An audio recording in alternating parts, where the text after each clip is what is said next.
क्या करोड़ों भक्तों की आस्था का दान मंदिर के गर्भगृह में ही लूट लिया गया? एक ऐसा सच जो सीसीटीवी कैमरों के पीछे की साजिश को बयां करता है। कहानी आस्था की तिजोरी में सेंध। अयोध्या के राम मंदिर में भक्तों द्वारा चढ़ाए गए दान की गिनती के लिए एक ऐसा सिस्टम तैयार किया गया था जिसे सुरक्षित माना गया। बैंक के अधिकारी, सीसीटीवी कैमरे और ट्रस्ट की देखरेख। लेकिन पर्दे के पीछे जो हो रहा था वो किसी थ्रिलर फिल्म से कम नहीं था। दान का इनसाइडर खेल, सिस्टम की विफलता। मंदिर में काउंटिंग सेंटर एक ऐसी जगह थी जहां पर सिर्फ वो लोग पहुंच सकते थे जिन्हें ट्रस्ट ने नियुक्त किया था। लेकिन जांच में जो सामने आया उसने सभी को हिलाकर रख दिया। सीसीटीवी फुटेज में साफ दिखा कि जिन कर्मचारियों पर पवित्र दान की सुरक्षा का जिम्मा था वे ही नोटों की गड्डियां निकाल रहे थे। वे नोट अलमारियों के पीछे छिपाते थे, जूतों के अंदर रखते थे और कुछ नोट तो अपनी मोजों में भरकर बाहर ले जाते थे। ये कोई एक दिन की चोरी नहीं थी, बल्कि एक ऑर्गेनाइज्ड सिंडिकेट था। सबसे बड़ा सवाल यही है कि इतने कड़े पहरे के बीच बैंक अधिकारियों और ट्रस्ट के पर्यवेक्षकों की नाक के नीचे ये सब कैसे होता रहा? दोस्तों, एक ऐसी जगह जहां हर इंच पर सीसीटीवी है, वहां क्या बैंक के अधिकारी और ट्रस्ट के सुपरवाइजर इतने अंधे थे या फिर वे इस लूट में चुपचाप हिस्सेदार थे? कमेंट में जरूर बताइए। नियुक्तियों का सिफारिशी मकड़जाल। जैसे जैसे परतें खुली, पता लगा कि दान पात्रों की चोरी तो एक छोटा सा हिस्सा है, असली खेल तो नियुक्तियों में था। जांच में खुलासा हुआ कि इन कर्मचारियों को किसी क्वालिफिकेशन के आधार पर नहीं बल्कि सिफारिश के आधार पर भर्ती किया गया था।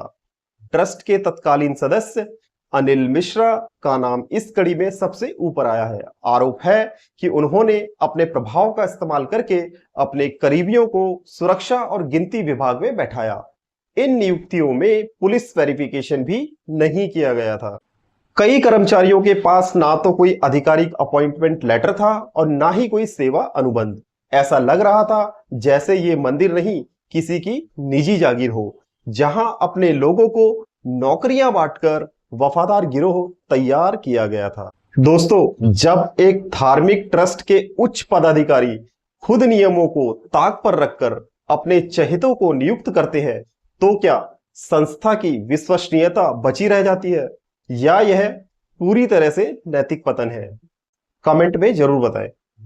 कौन है जो दोषियों को कवच दे रहा है? आज 7 जुलाई 2026 है और स्थिति यह है कि 8 छोटे कर्मचारियों को गिरफ्तार कर लिया गया है, जिसमें चंपत राय का पूर्व ड्राइवर भी शामिल है। लेकिन सवाल यह है कि मछली पकड़ी गई है क्या? मगरमच्छ आजाद घूम रहे हैं। विपक्ष और जनता का आरोप है कि जांच को केवल निचले स्तर तक सीमित रखा जा रहा है। एसआईटी के पास सबूत है कि यह धांधली ट्रस्ट के शीर्ष अधिकारियों की जानकारी के बिना संभव नहीं थी, लेकिन राजनीतिक रसूख और चंपत राय जैसे बड़े चेहरों का दबाव जांच को आगे बढ़ने से रोक रहा है। ऐसा लग रहा है जैसे किसी ने एक अदृश्य सुरक्षा घेरा बना रखा है जो बड़े दोषियों को कानून के शिकंजे से बचा रहा है। दोस्तों, क्या आपको लगता है कि सिर्फ 8 लोगों को जेल भेज देने से करोड़ों भक्तों का विश्वास बहाल हो जाएगा, या ये सिस्टम तब तक नहीं सुधरेगा जब तक मंदिर ट्रस्ट का पूरा ढांचा बदल नहीं दिया जाता? ये कहानी केवल पैसे की चोरी की नहीं है, बल्कि उस भरोसे की है जो करोड़ों लोगों ने राम मंदिर को दिया था। दान का पैसा जब भगवान के काम की बजाय कर्मचारियों की जेब में जाए और ऊपर बैठे लोग मौन साधे रहे, तो मंदिर की व्यवस्था पर सबसे बड़ा कलंक है। अब इस पूरे मामले को जानकर क्या आपको लगता है कि राम मंदिर ट्रस्ट को सरकारी नियंत्रण में ले लेना चाहिए, या आपको लगता है कि ट्रस्ट को अपनी सफाई पेश करने के लिए एक पारदर्शी न्यायिक जांच की तुरंत आवश्यकता है? कमेंट में जरूर बताइए। धन्यवाद।